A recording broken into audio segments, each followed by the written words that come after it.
بسم الله الرحمن الرحيم، والصلاة والسلام على سيدنا محمد عليه أفضل الصلاة وأزكى التسليم. مرحبا بكل من التحق بقناتي. فضلا منكم وليس أمرا الاشتراك بالقناة حتى يصلكم كل جديد خاص بالحياة المدنية الجزائرية. إذا الفيديو نهار اليوم استياء كبير وسط الشعب الجزائري للداعية الجزائرية سمية الطهراوي.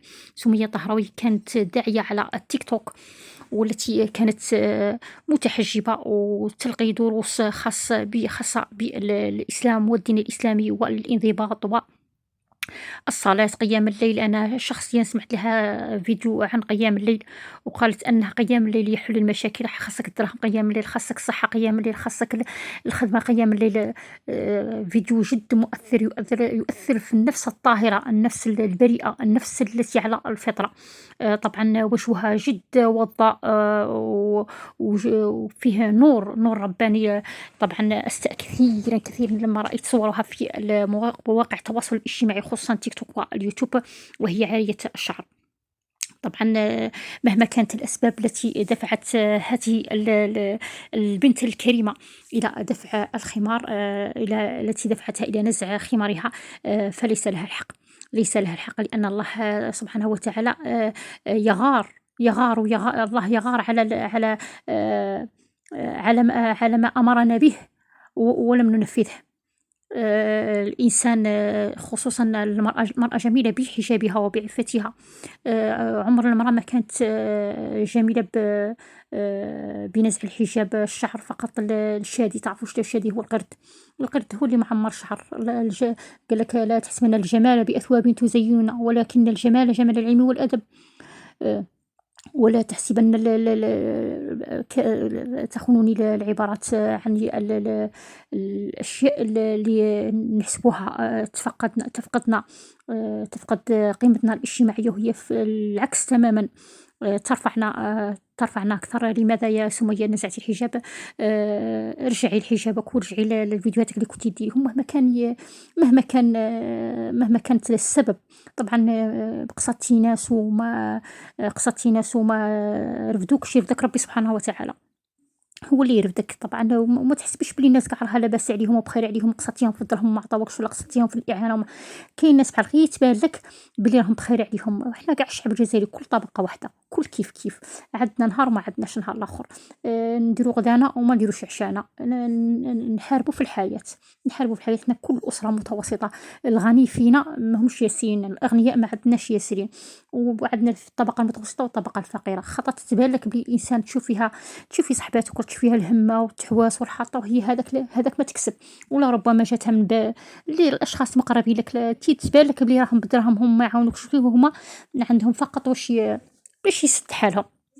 الإنسان عمره لا يبني، لا يبني ما يبنيش شيء على أوهام، ما يبنيش قرار على أوهام. والله ما عاونونيش، ما لقيت حتى واحد نوض نقلع الحجاب. هذه كاع حاجة شيء ما تدخلش الراس. طبعًا أنا سمعت في واحد الفيديوهات قالت كيما ها، قالت: مرضت وما لقيت حتى واحد، لقيت أهلي. واش بقيتي؟ واش لقيتي كاع أهلك؟ واللي ما لقاتش كاع أهلها، اللي أمها متوفية، اللي بوها ما كانش، اللي معدومين حالهم، اللي بعيدة على أهلها كاع نهائيًا، عمره لا يكون هذا هو السبب باش تنزعي به خمارك. حنا أصلًا أنا الجزائريين كاع واش راهو حجابنا، واش تا هو دايرة ليكات وسروال ودايرة خمارها. المهم مغطية راسك، مغطية راسك. طبعًا كان وجهك جد منور في الفيديوهات تاعك، كان النور باين على وجهك. فجأةً تحولي إلى طبعًا إن صح التعبير الشيطان الرجيم. واش عجبك في هذاك التبرج والمكياج؟ واش عجبك فيها؟ راه هنا وجهك راه أمامك وجهك بالحجاب بدر البذور، بدر البذور إن صح التعبير. خير من 2000 مرة من شعرك معري ومنسل، مش حتى زين. لو كان يجا قاوي ولا داير فتنة ولا شعر منسل ولا سبقتها بلاصفر، لو كان خليتيه مغطي والناس عندها ديزيغيغ بونسي بلي شعرك زين وشعرك وقاعد فيهم الفضول يعرفوا كي داير شكلك بلا حجاب، أحسن من مليون خطرة. طبعًا هذه طبعًا اتقي الله وارجعي للصواب. رسالة ليك راكِ تقولي شكون كان يعرفني من كنت متحجبة. طبعًا أنا سمعت هذا الفيديو، سمعتك في راح تقولي ما كانت حتى وحدة تعرفني من كنت متحجبة، كي نزعت الحجاب كاع الجزائر عرفتني. إحنا استأنا كيف ما كناش نعرفوك بلا حجاب، داعية عندك رسالة توجهيها وعلى حق. كلشي ضربتِ عرض الحائط ومشيتِ لطريق الشيطان، واش باغا تستافدي منها؟ طبعًا الشيطان الأمنية تاعه أنه يخرجك من طريق الحق لطريق لطريقه هو.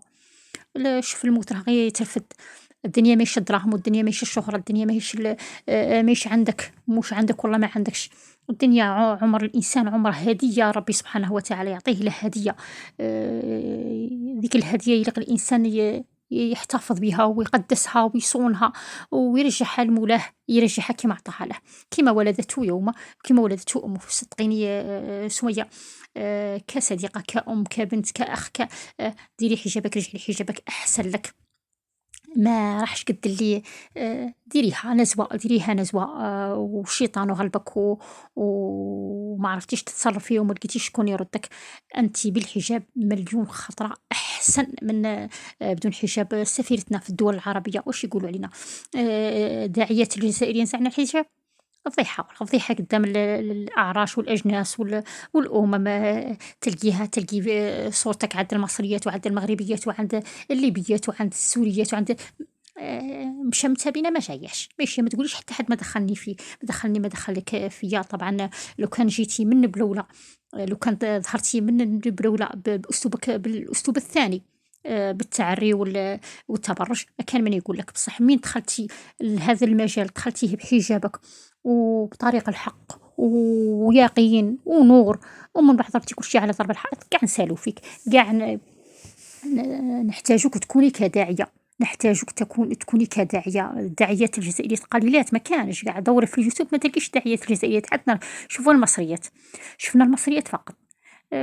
كنتِ سفيرة، كنتِ سفيرة، فما أروعك من سفيرة بحجابك. الآن سفيرة من؟ ما كي سفيرة حتى واحد. للأسف دعوة ثانية أو رسالة ثانية لك. ما تقوليش حتى أنتِ هدرتِ عليَّ حتى أنا هدرت عليك. رجعي للصواب ورجعي للطريق المستقيم ورجعي لطريقك الأول ورجعي لرسالتك الأولى اللي كنتِ تتبعي فيها. اللهم إن كان هذا سحر فأبطله. الجزائريين عندهم هذا المثل: اللهم إن كان هذا سحر فأبطله.